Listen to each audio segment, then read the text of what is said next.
Fast fashion is just as much as a humanitarian issue as it is an environmental issue, and this is why. The fast fashion industry is responsible for 10% of the total global carbon emissions. This is more than both shipping and aviation combined. There are many reasons why the fashion industry is so polluting, not only because of how clothes are manufactured and produced, also because of how clothes are discarded after they are bought as well. So, for example, textile dyeing is one of the biggest polluters to clean water globally. But this isn't the only way that the fashion industry pollutes water. It's also been found that every time we wash our clothes, specifically synthetic clothes made from synthetic materials, they shed microfibers every time they wash, and as a result, 35% of the plastic found in the oceans is as a result of microfibers from our clothing.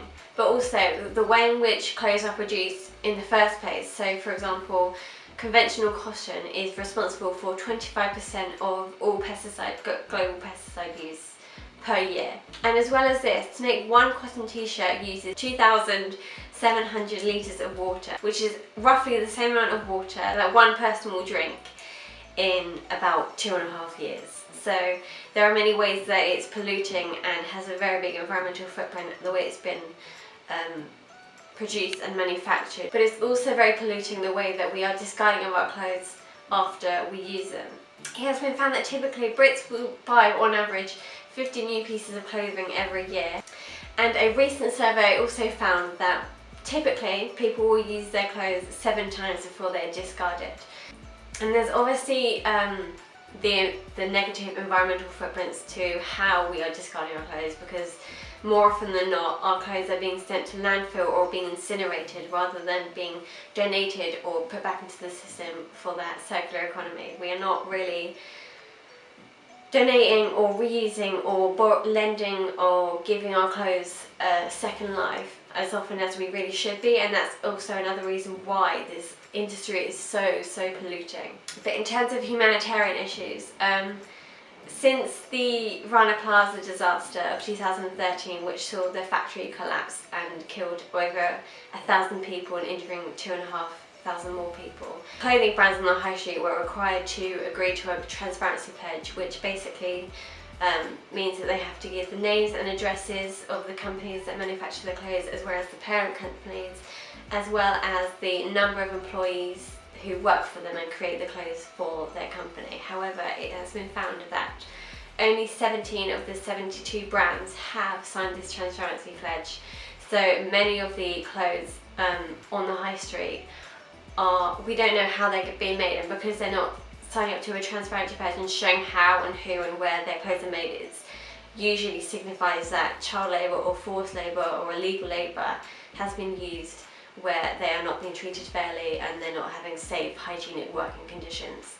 So there is a big problem with it when it comes to the fashion industry, and not just like how we're using our clothes and how they're being made, but it's also just a big environmental issue, human issue, and it's just got to such an extent that it's just not, we can't go on like this. So I think it goes back to the conversation of consumerism and how we're buying things, why we're buying things, and thinking about not buying as many clothes as we don't really need to buy as many clothes. We can reuse and borrow and keep using the same clothes that we already own. But if it comes to that we really need to buy something,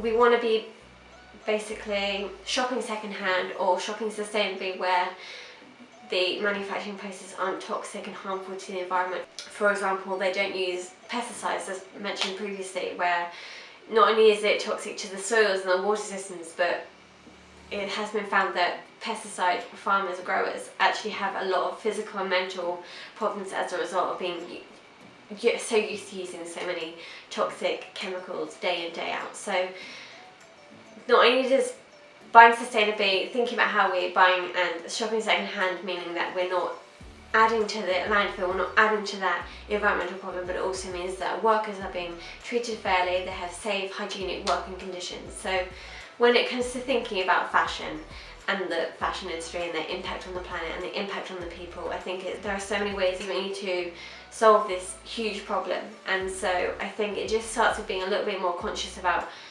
the clothes that we're using, how we're looking after our clothes, making sure we're treating them as they should be treated, we're washing them the way they're supposed to be washed, and we're not causing more damage to them and therefore losing their quality. We need to be looking after our clothes, shopping sustainably, or just really considering, do we really need to be buying more clothes?